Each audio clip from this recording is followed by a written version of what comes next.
খেতে চেয়েছিলাম মায়ের পালা মুরগি, সাথে হচ্ছে চাপটি। আমার খুব পছন্দের একটা খাবার হচ্ছে চাপটি, কিন্তু আসলে খেতে চেয়েও খাওয়া হলো না। মায়ের হাতের রান্না চলে আসতে হলো।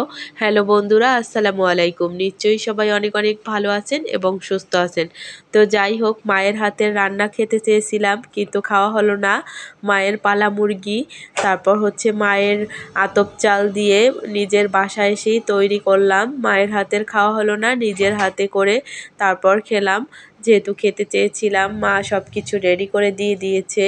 তো যাই হোক, একটা দেশি মুরগি পালা, আসলে নিজের হাতে পালা মুরগিগুলো খেতে অনেক টেস্টি হয়।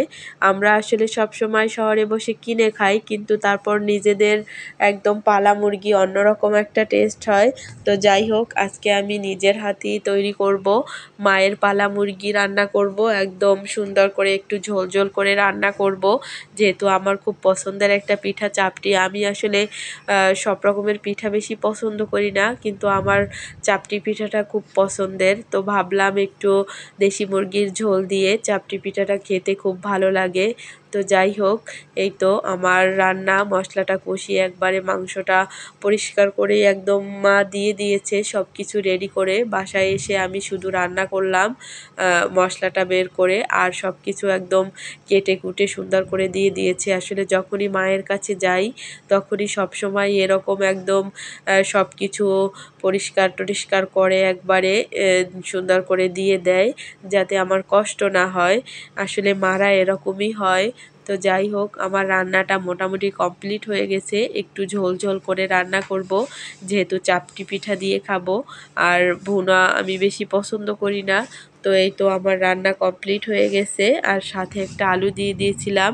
তারপর হচ্ছে এই যে পিঠা, এটাও হচ্ছে চালের গুঁড়া করে দিয়ে দিয়েছে। তারপর হচ্ছে আতপ চাল দিয়ে দিয়েছে।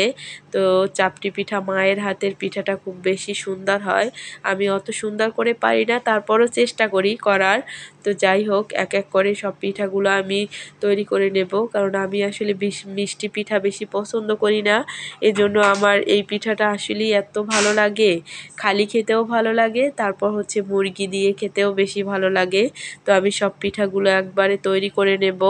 আর অনেক দিন যাবত আসলে চাপটি পিঠা খেতে ইচ্ছা করছিল, কিন্তু রোজার কারণে খাওয়া হয়নি।